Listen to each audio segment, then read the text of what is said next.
Allow me also to take this opportunity to clarify and answer malicious reports, no? Kasi ako po, wala pa ako sa mundong ito, yung aking pamilya may negosyo na po.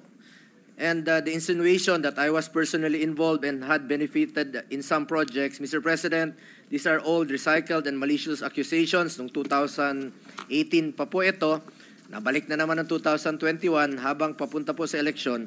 Ulitin ko po, for the record, wala po ako sa mundong ito.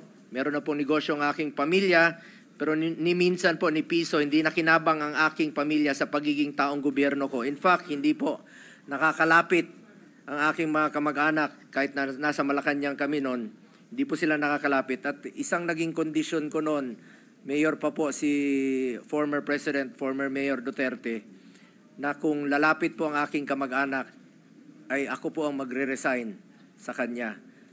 I observed delikadesa at yun lang po ang puhunan ko sa mundong ito, ang aking pangalan. At alam nyo naman po, uso po yung name dropping. Yung ibang mga kamag-anak natin, yun pa ang nagpapa-VIP, yun pa ang nagpapa-importante.